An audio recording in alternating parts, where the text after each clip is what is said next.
எல்லோரும் நல்லா இருக்கீங்களாம்மா? எங்கள் பேர் தாட்சாயினி, வயசு 31 ஆகுது.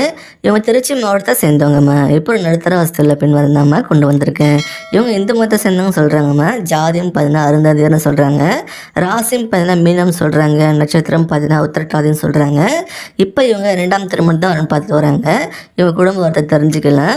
இவங்க ஸ்கூல் தான் படிச்சிருக்கதா சொல்லியிருக்காங்கம்மா. இவங்க ஒரு பிரபலமான ஸ்கூலில் மெயின்டெனன்ஸ் பண்ணுற வேலை பார்த்துட்டு வராங்களாம்மா.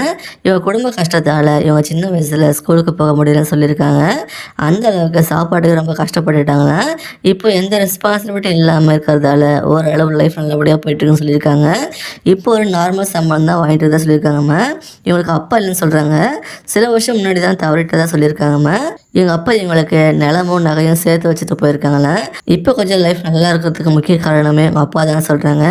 சில வருஷம் முன்னாடி தான் தவறிட்டாங்களாம்.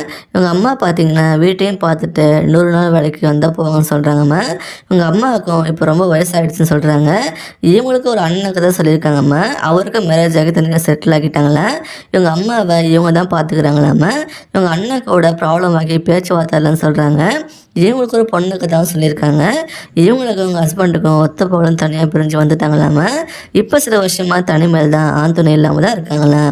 அது என்ன ஆச்சுன்னு நம்மக்கிட்ட மேற்கொண்டு சொல்ல விரும்பணும்னு சொல்லிட்டாங்க. நம்மக்கிட்டையும் அதை பற்றி கேட்க வேண்டாம் சொல்கிறாங்கம்மா. இவங்க இப்போ எங்கள் அம்மாவுக்கு அப்புறம் யாரும் இல்லைன்னு ஒரு துணை திருடலாம் யோசிச்சு இப்போ 2ஆம் திருமணம் பண்ணுறதுக்கு பார்க்க ஸ்டார்ட் பண்ணியிருக்காங்களே. இவங்க என்ன எதிர்பார்க்குறாங்கன்னா இவங்க நல்லபடியாக பார்த்துக்கணும்னு சொல்கிறாங்க. ஒரு நல்ல மாத வருமானம் இருக்கணும்னு எதிர்பார்க்குறாங்க. இவங்க இருக்கிற மாவட்டமாக இருந்தால் ரொம்ப நல்லதுன்னு ஃபீல் பண்ணுறாங்க. உங்களுக்கு பசங்க இருந்தாலும் ஓகேன்னு சொல்லியிருக்காங்க. இவங்களையும் உங்கள் பொண்ணையும் நல்லா பார்த்துக்கிட்டா போதும்னு நினைக்கிறாங்க. உங்கள் கடந்த கால வாழ்க்கையை பற்றி கேட்க மாட்டா சொல்கிறாங்க. அதே மாதிரி இவங்களோட வாழ்க்கையை பற்றி எப்போ கேட்கணும்னு நினைக்கிறாங்க. இப்போ வரப்போகிற இந்த 2ஆம் திருமணம் நல்லபடியாக வாழ்ந்தால் போதும்னு நினைக்கிறாங்க. ஆல்ரெடி போன லைஃப் ரொம்ப கஷ்டப்பட்டு தான் சொல்கிறாங்கம்மா. வரப்போகிற துணைக்கும் இது 2ஆம் திருமணம் தான் இருக்கணும்னு எதிர்பார்க்குறாங்க.